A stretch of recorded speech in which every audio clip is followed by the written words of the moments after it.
अस्सलाम वालेकुम नाज़रीन। Programme news talk with Naseer Gopang में वहाँ के चऊं था भली कार ऐं पंहिंजे अॼु प्रोग्राम में असीं ॻाल्हि ॿोल कंदासीं इंतहाई अहम जेका पॉलिटिकल डेवलपमेंट आहे इहा थी आहे जो मुल्क जूं जेके ॿ वॾियूं पार्टियूं आहिनि पाकिस्तान पीपल्स पार्टी ऐं नवाज़ लीग उन्हनि जी आला क़यादत विच में लाहौर में अॼु अहम मुलाक़ात थी आहे जेका इंतहाई अहमियत जोगी मुलाक़ात आहे छाकाणि त कुझु अरसे खां जॾहिं खां PDM में ही पार्टियूं अलॻि थियूं त हिक ॿिए जे ख़िलाफ़ु बयान बि आया पे ॿिन्ही पार्टियुनि जे अॻुवाणनि जे तरफ़ां ऐं अॼु ही अहम मुलाक़ात थी आहे मॉडल टाउन लाहौर में। शहबाज शरीफ साहब दावत रखी हुई जंहिंमें पीपल्स पार्टी जे शरीक चेयरमैन आसिफ अली ज़रदारी साहब ऐं चेयरमैन बिलाल भुट्टो ज़रदारी साहब शिरकत कई। ॿिए पासे मियां शहबाज शरीफ साहब उते मौजूदु हुआ, मरियम नवाज़ साहिबा उते हुई, हमज़ा शहबाज हुआ ऐं ॿिया जेके नवाज़ लीग जा अॻुवान आहिनि उहे उन मुलाक़ात में शरीक हुआ। इंतहाई अहम मुलाक़ात जीअं असीं बार बार चऊं पिया।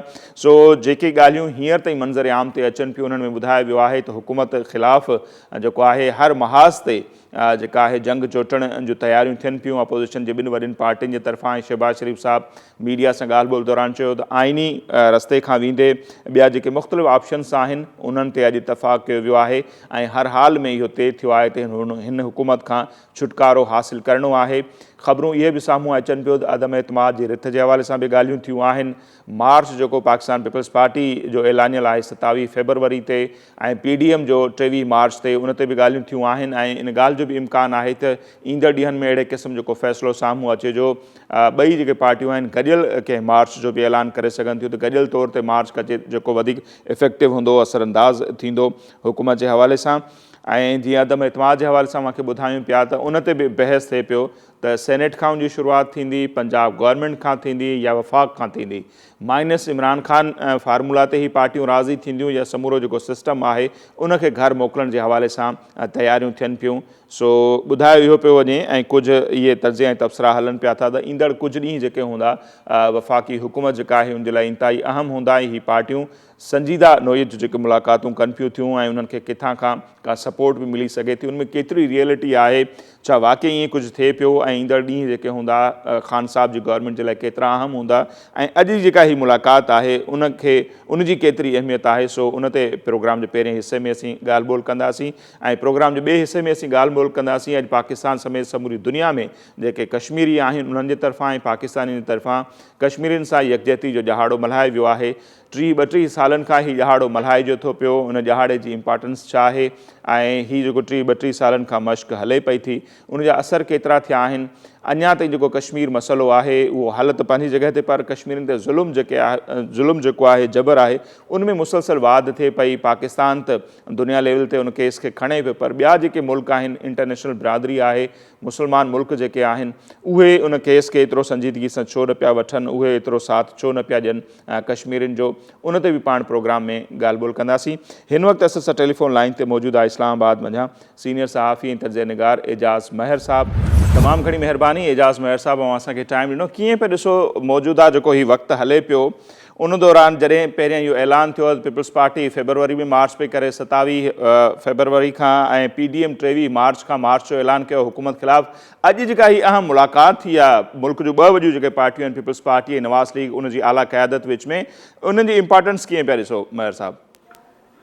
तमामु वॾी पॉलिटिकल डेवलपमेंट आहे ऐं ज़ाहिर आहे ऑल ऑफ द सडन हुअं त शयूं थींदियूं आहिनि ऐं माहौल ठहंदो आहे उन खां पोइ थींदो आहे त हीउ जेको ओचितो हिकदमि जेको आहे हिकिड़ी डेवलपमेंट थी आहे त डेफिनेटली अपोज़िशन खे स्ट्रेंथन कंदी ऐं जेको कमु शायदि डिले थिए आहे 2-3 हफ़्ता अदम एतमाद जे हवाले सां मां सम्झां थो त उहो शायदि हाणे जल्दी मेच्योर थींदो ऐं इमरान ख़ान साहब जीअं ई चीन जे दौरे तां मोटंदो त उनखे शायदि ख़ुशख़बरी मिले। सो मां सम्झां थो त ही उन तरफ़ हिकिड़ो अहम डेवलपमेंट आहे ऐं अपोज़िशन डेफिनेटली के जेको जंहिं अंदाज़ में जेतिरियूं तकड़ में ऐं ख़ामोशी सां शयूं मेच्योर थियूं आहिनि ऐं डेवलपमेंट्स थियूं आहिनि त इन्हनि जो नतीजो बि तकिड़ो निकिरंदो ऐं उहो बि सरप्राइज़िंग हूंदो सभिनी जे लाइ। सही, मतिलबु तव्हांखे लॻे थो जेका पहिरीं मूव हूंदी अपोज़िशन जी उहा अदम एतमाद जी रिथ हूंदी वज़ीर आज़म जे ख़िलाफ़ु। पर हिते सवाल महर साहब इहो थो थिए त सेनेट जिते तमामु घणी अक्सरियत आहे मुख़ालिफ़ धुर जी उते बार बार अपोज़िशन खे जेका आहे सा नाकामी पई थिए, क़ौमी असैम्बली में एतिरी अक्सरियत बि न आहे, तव्हांखे लॻे थो त उते अपोज़िशन कामयाबु थी वेंदी अदम एतमाद जी रिथ खे कामयाबु कराइण में? ॾिसो हाणे इन खां हिकिड़ी डेवलपमेंट तव्हां ॿी बि ॾिसो न त कल्ह MQM जो डेलीगेशन मौलाना फज़लुर रहमान सां मिलियो आहे जी ऐं ज़ाहिर आहे त बल्दियाती इलेक्शन बि आहे, ईंदड़ इलेक्शन बि आहे, त उन्हनि खे बि पंहिंजा ज़ाहिर आहे त इशूज़ आहिनि। ऐं जितां हुननि सभिनी जो हिकिड़ो कंट्रोल टावर आहे, त हीअ जेका बि डेवलपमेंट्स थियनि थियूं त इहे कंट्रोल टावर जे परमिशन खां सवा नथियूं थियनि, उनमें उन्हनि जी कंसेंट डेफिनेटली शामिल हूंदी ऐं तॾहिं इहे तकड़ियूं डेवलपमेंट्स थियनि पियूं। सही। अच्छा, हाणे ॻाल्हियूं इहे बि जेके हिन वक़्त ताईं मीडिया ते ज़ाहिर आहे तस्दीक थियल ॻाल्हियूं त न आहिनि, अंदर की कहानी आहे, जीअं चइबो आहे न, ईअं पियो हलनि त ज़रदारी साहिबु इहा बि तजवीज़ ॾिनी आहे, जीअं पहिरियों मीसा खे जमहूरियत थियो ॿिन्ही पार्टियुनि विच में, त अॼु हले पई ख़बर त ज़रदारी साहिबु तजवीज़ ॾिनी आहे त 2023 जी जेका इलेक्शन आहे उहा गॾियल तौर ते विढ़ी वञे। त अव्हां वटि कहिड़े क़िस्म जी इंफॉर्मेशन आहे या कीअं था ॾिसो जेकॾहिं का अहिड़ी तजवीज़ अचे थी त? न, मां सम्झां थो त मुश्किल आहे इहो त गॾियल तरीक़े सां इलेक्शन विढ़ी वञे, ऐं इतिहाद त थी सघे थो बाद में, ऐं कुझु सीटुनि ते एडजस्टमेंट बि थी सघे थी, त कुझु सीटुनि ते पीपल्स पार्टी माण्हू न बीहारे, कुझु सीटुनि ते मुस्लिम लीग नून न बीहारे, बाक़ी गॾिजी इलेक्शन वारो जेको आहे त उहो मुंहिंजे ख़्याल में त सियासी तौर ते उहो ॿिन्ही जे लाइ हिकिड़ी ख़ुदकशी हूंदी मुंहिंजी नज़र में, ऐं मुंहिंजी राय सां केरु इख़्तिलाफ़ बि करे सघे थो। सो बहरहाल मूंखे इहा ॻाल्हि जेको आहे सम्झ खां ॿाहिरि थी लॻे पई, ऐं कुझु सीटुनि ते अलबत्ता एडजस्टमेंट पॉसिबल आहे, ऐं पोइ अॻिते हली वरी सेटअप जेको आहे उहो बि गॾिजी ठाहे सघिजे थो, उन ते त थी सघनि थियूं ॻाल्हियूं। बाक़ी मां सम्झां थो त उन में अञा काफ़ी आहे टाइम, त उहे सभु शयुनि जो अर्ली टू डिस्कस।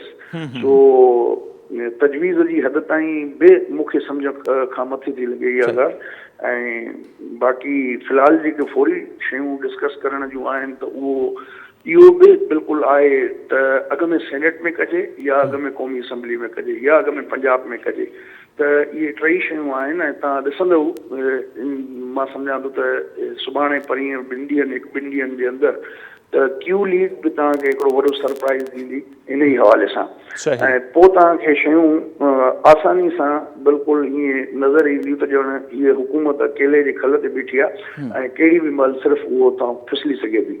तो इहे डेवलपमेंट्स जेको आहे हाणे तेज़ी सां थींदियूं, ऐं मां सम्झां थो त थी सघे थो त जेको मार्च अनाउंस कयो आहे 27 फरवरी ते बिलावल साहब, उन खां पहिरीं का वॾी डेवलपमेंट साम्हूं अची वञे। सही, उनखां पहिरियों मूंखे लॻे थो त सेनेट, क़ौमी असम्बली या पंजाब में कुझु थी सघे थो। अच्छा, ऐं उनजो अव्हां सम्झो पिया त कंट्रोल टावर जेको अव्हां इस्तिलाह यूज़ कयो पिया, त उन में उनजो अहम किरदारु आहे, या कंट्रोल टावर जेको आहे उतां बि कुझु सिग्नल्स अचनि पिया इन्हनि पार्टियुनि खे, या तजवीज़ूं अचनि पियूं, तॾहिं ई सभु कुझु थिए पियो एतिरो जल्दी?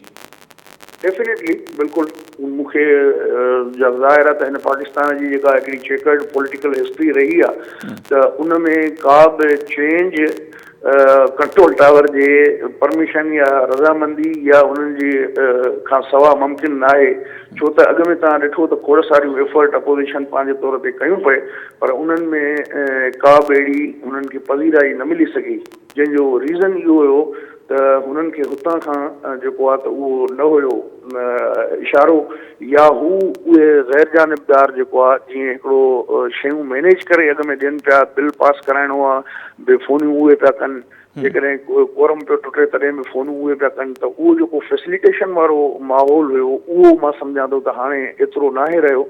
सो तंहिंजे करे इहे शयूं तव्हांखे मुख़्तलिफ़ नज़र अचनि पियूं, ऐं डेफिनेटली के उन जेको ताक़त जो महवर ऐं मर्कज़ आहे, उन जे इशारे खां सवाइ इहे डेवलपमेंट्स जेको आहे त लाभायतियूं साबित न थींदियूं। मतिलबु हुकूमत वारे पासे जेके सिग्नल वेंदा हुआ उहे असीं चऊं त हाणे कमज़ोर पिया थियनि, ऐं अपोज़िशन जे पासे वेंदड़ टावर तां जेके सिग्नल आहिनि उहे स्ट्रांग पिया थियनि, ऐं क्यू लीग ऐं ॿियनि पार्टियुनि जो बि रोल थी सघे थो ईंदड़ ॾींहंनि में, मूंखे लॻे पियो। पोइ जेको मार्च वग़ैरह जेकॾहिं मेयर साहब अॼु चवंदा त इहा ॻाल्हि ॿोल्हि बि थी आहे त नवाज़ लीग चयो आहे त जेकॾहिं अव्हां जो मार्च जॾहिं पंजाब में दाख़िल थींदो त असीं अव्हां सां ताउन कंदासीं, ऐं जेकॾहिं अव्हां धरणो हणी वेठा त पोइ त वधीक असीं ताउन करे सघूं था, पर इस्तक़बाल ज़रूरु कंदासीं पंजाब में दाख़िला ते। मां सम्झां थो त शायदि धरणे जी नौबत त न अचे, ऐं शयूं उन खां अॻु में ई कुझु पंहिंजी शक्ल अहिड़ी अख़्तियार करे वञनि जो उन जी नौबत न अचे। अच्छा, धरणे जी नौबत ईंदी कोन। पोइ पीडीएम जो भला रोल कीअं था ॾिसो? पीपल्स पार्टी पीडीएम खां धार थी, या उनखे धार कयो वियो, ऐं इस्तीफ़ाउनि वारो जेको मामिलो आयो, हाणे वरी जेका हीअ सूरत हाल जुड़ी आहे, पार्टियूं गॾिजनि पियूं थियूं, तव्हांखे लॻे थो त पीपल्स पार्टी ॿीहर जेको आहे पीडीएम जो हिसो बि थी सघे थी? बिल्कुलु थी सघे थी ऐं PDM ऐं पीपल्स पार्टी ॿई हिकु पेज ते अची ज़ाहिर आहे त नून लीग जॾहिं आई आहे त PDM पोइ ते ॿियो छा आहे, नून लीग खां सवाइ त PDM कुझु बि न आहे न। उहे नून लीग ई PDM आहे त जॾहिं ही ॿई धुरियूं गॾु वेठियूं आहिनि त डेफिनेटली के हिकिड़ो अंडरस्टैंडिंग आहे। पोइ इहो ज़रूरी न आहे त पोइ हुनजी का मेंबरशिप जो फार्म भरे वरी ॿीहर जेको आहे PDM जॉइन कजे। बाक़ी पॉलिटिकल अलायंस ऐं पॉलिटिकल कोऑपरेशन जेको आहे उहो उनजे लाइ ॿई मुतफ़िक़ आहिनि ऐं मां सम्झां थो हिन जी गॾियल एफर्ट ई हूंदी ऐं ज़ाहिर आहे गॾियल एफर्ट खां सवाइ शयूं मुमकिन न आहिनि, चेंज का मुमकिन न आहे। त तंहिंजे करे हुननि खे बि इहा रियलाइज़ेशन आहे त हुननि हिकिड़ो तमामु बहितर क़दम खयों आहे पंहिंजे मफ़ाद जे हिसाब सां, जेको आहे त पॉलिटिकल हिसाब सां। त इहा वक़्त जी तक़ाज़ा हुई जेका हुननि अॼु कई आहे ऐं तव्हांखे तेज़ी सां इलाही डेवलपमेंट्स जेको आहे थींदे नज़र ईंदियूं। सही, माशाल्लाह, मां काफ़ी पुरुमीद नज़र अचो पिया, या लॻे पियो तव्हांखे का अंदरि जी का इंफॉर्मेशन आहे जेकॾहिं आहे त उहा बि शेयर करे सघो था, या जेकॾहिं न पिया कयो त बि ठीकु आहे, ईंदड़ ॾींहंनि में पाण ॻाल्हाईंदासीं। पर जेकॾहिं वरी इन ते अचूं, जेकॾहिं PDM ऐं पीपल्स पार्टी वरी सभु इहे गॾिजनि था साॻे इतिहाद में, त हीउ जेको PDM 23 मार्च जी ॻाल्हि पे करे मार्च ते, पीपल्स पार्टी 27 फरवरी ते, त इन ॻाल्हि जो केतिरो इम्कानु आहे त गॾियल का तारीख़ अची वञे ऐं उन ते ही सभु गॾिजी करे मार्च कनि इस्लामाबाद में? क्वाइट पॉसिबल, इहो पॉसिबल आहे, इनखे रूल आउट नथो करे सघिजे ऐं डेफिनेटली इन हवाले सां बि शयूं डिस्कस थियूं आहिनि ऐं उहो ई मां चवां पियो त फ़िलहाल इहे काफ़ी शयूं आहिनि जेके आहिनि अंडर द टेबल पंहिंजे लीडरशिप सां डिस्कस करे ऐं उन्हनि जी अनाउंसमेंट जेको आहे उहा पोइ ई थींदी ईंदड़ 24 कलाकनि में। इन हवाले सां बि तव्हांखे का न का इंफॉर्मेशन बिल्कुलु डेफिनेटली मिलंदी ऐं इन ॻाल्हि जी कभी इम्कान आहे त ॿई गॾिजी मार्च कनि। सही। अच्छा, जीअं अवां पंजाब ॾांहुं बि सर इशारो ॾिनो, त पंजाब में बि जेको आहे सो अदम एतमाद जी रिथ अची सघे थी। उते पहिरियों ॻाल्हियूं इहे पे थियूं त शायदि नवाज़ लीग काफ लीग सां गॾिजण जे लाइ तयारु कोन्हे, उनजे करे रंडक पई पैदा थिए। पीपल्स पार्टी कोशिशि कई हुई त राज़ी कजे नवाज़ लीग खे त क्यू लीग सां गॾिजी करे उते को चेंज आणिजे। सो इन जी बि पॉसिबिलिटी आहे त नवाज़ लीग उन ॻाल्हि ते राज़ी थी वञे ऐं काफ लीग सां गॾिजी करे पंजाब में का तब्दीली अचे। ॾिसो, पंजाब में तब्दीली हिकिड़ी सप्लीमेंट्री शइ आहे। मां सम्झां थो त हाणे सॼो फोकस सेंटर ते आहे, छो त टाइम फ्रेम में जेके शयूं पाइपलाइन में आहिनि, जेको शेड्यूल आहे शयुनि जो, उन हिसाब सां मूंखे लॻे थो त हाणे सिधो जेको आहे वार जेको आहे मथे मर्कज़ में ई थिए। पंजाब जेको आहे त उहो ऑटोमेटिकली सभु शयूं पोइ ख़तमु थी वेंदियूं। जॾहिं मर्कज़ में ई न हूंदो सिस्टम त हिते बि जेको आहे उहो इज़ीली थी वेंदो, उहो पोइ बेमानी थी वेंदो। त मतिलबु पोइ जेकॾहिं मैं साहब सम्झूं त इन हाउस तब्दीली मतिलबु पोइ इमरान ख़ान वञे हलियो, कोई ॿियो वज़ीर आज़म क़बूल हूंदो PTI मंझां, या हीउ समूरो सिस्टम ई वञे हलियो? अपोज़िशन छा मतिलबु करणु वञे पई? रुगो ख़ान साहब वञे या सॼो सिस्टम? मूंखे जेको लॻे थो उहो इहो ई थो लॻे त माइनस इमरान ख़ान जो जेको सेटअप हूंदो ऐं पोइ साल या 2 साल जेके रहियल आहिनि PTI जा, उहो शायदि मता PTI खे कंप्लीट कराइनि। पोइ हुन में असद उमर या परवेज़ खटक जहिड़े माण्हू खे वज़ीर आज़म ठाहे। इमरान ख़ान इलेक्शन कमीशन में को डिसीशन जे नतीजे में नाअहल बि थी सघे थो, या को अहिड़ो मामिलो थी सघे थो जंहिंजे करे पीपल्स पार्टी ऐं नून लीग खे अॻु में ऑफर थी हुई, जन ॿिन्ही धुरनि, इहा मूंखे ख़बर आहे ज़ाती तौर ते, उन्हनि इनकार कयो त असां हिन गवर्नमेंट जो जेको बैगेज आहे उहो कैरी न कंदासीं ऐं असां इन ॻाल्हि ते राज़ी आहियूं त भई फ्रेश इलेक्शन थिए। त हाणे अञा बि इहा ॻाल्हि वाज़े न आहे। हिन महिल बि टेबल ते 2 फार्मूला आहिनि। हिकिड़ो इहो आहे त PTI खे टर्म कंप्लीट करायो वञे ऐं हुननि खे शहादत वारो जेको आहे इहो न ॾिनो वञे, त उनजो इहो ई तरीक़ो आहे त इमरान ख़ान साहब खे तव्हां माइनस करे ऐं बाक़ी जेको आहे त उनजी पार्टी हुकूमत करे ऐं इहे साल जेको आहे साल खनि गुज़ारे, उन खां पोइ अॻियो साल उन इलेक्शन जो साल आहे। त जेके शयूं हिन साल करण जूं आहिनि उहे जेके आहिनि त नई जेको सेटअप ठहंदो त उन खां करायो वञे। त अव्हांखे लॻे थो त इहा ॻाल्हि जेका आहे इमरान ख़ान खे हज़म थींदी त हू वज़ीर आज़म न हुजे, उन्हनि जी पार्टी मंझां कंहिं ॿिए माण्हू खे वज़ीर आज़म तौरु आंदो वञे? ॻाल्हि इहा आहे त इमरान ख़ान जेको आहे वज़ीर आज़म पंहिंजे माण्हुनि जे ज़ोर ते त कोन थियो हो न ई वरी पंहिंजी पॉलिटिकल पावर जी बेस ते थियो हो। हुनखे वज़ीर आज़म ठाहियो वियो हो ऐं जेके ठाहिण वारनि ताक़तूं ऐं क़ुवतूं आहिनि, जेकॾहिं उहे इहो फ़ैसिलो कनि थियूं, इमरान ख़ान छा कंदो? सही। चवनि था त ख़ान साहब ॾाढो ज़िदी आहे, किथे किथे अटकी थो पवे। जीअं असां कुझु मुक़ररनि जे हवाले सां बि ॾिठोसीं त मामरा इंघाए करे वेही रहियो त हू इन ॻाल्हि ते राज़ी न थींदो, जेके हिकिड़ा तजिया ऐं तबसरा पिया थियनि।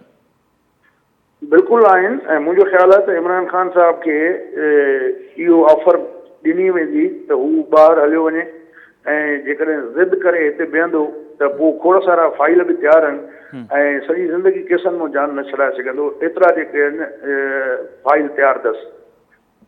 सही। अच्छा, हाणे वरी आख़िर में अव्हां खां इहो बि सम्झूं त अव्हां ॿिनि नालनि ॾांहुं इशारो कयो, परवेज़ खटक या असद उमर, पर घणो त चयो थियो न त कुरैशी साहब जेके आहिनि उहे पीपल्स पार्टी जे दौर खां वठी वज़ीर आज़म जा उम्मीदवार आहिनि, त मतिलबु उनजो चांस अव्हांखे न पियो लॻे? उनजो चांस मूंखे इन जे करे नथो लॻे त उन ते पीपल्स पार्टी कॾहिं बि न बीहंदी ऐं पीपल्स पार्टी जी मुखालफ़त जे करे उहो तकरारी नालो आहे, तंहिंजे करे उहो माइनस में आहे। सही। तमामु घणी महिरबानी एजाज़ मेहर साहब, अव्हां असांखे टाइम ॾिनो। नज़ीर एजाज़ मेहर साहब जूं ॻाल्हियूं अव्हां ॿुधियूं ऐं लॻे ईअं थो उन्हनि खे त ईंदड़ जेके कुझु ॾींहंनि में के वॾा सरप्राइज़ जेके आहिनि उहे अची सघनि था ऐं मौजूदा जेका हुकूमत आहे ख़ासि तौर ते उन जे लाइ ई सरप्राइज़ हूंदा ख़ान साहब जे लाइ, ऐं जेको वार हूंदो उहो वफ़ाक़ ते ई जेको आहे वफ़ाक़ी हुकूमत ते ई करणु वञनि पियूं। ॿ वॾियूं जेके पार्टियूं अॼु गॾियूं आहिनि, नो डाउट हिकिड़ी तमामु अहम डेवलपमेंट आहे।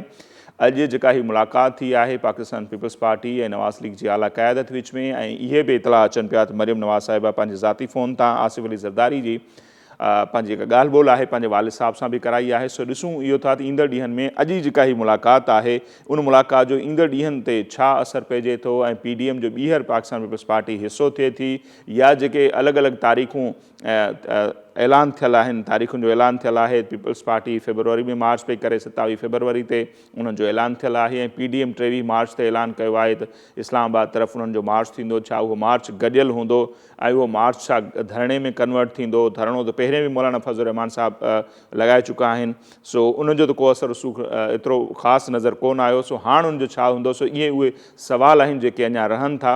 सो ईंदड़ ॾींहंनि में पाण उन ते बि ज़रूरु ॻाल्हि ॿोल कंदासीं। हिते ब्रेक जो वक़्तु थिए थो, ब्रेक खां जॾहिं असीं वापसि ईंदासीं त योम यकजहती कश्मीर जेको कश्मीरियुनि सां यकजहती जो ॾहाड़ो अॼु मल्हायो वियो सॼे मुल्क में ऐं दुनिया जे मुख़्तलिफ़ हिसनि में, उन ते बि पाण ॻाल्हि ॿोल कंदासीं।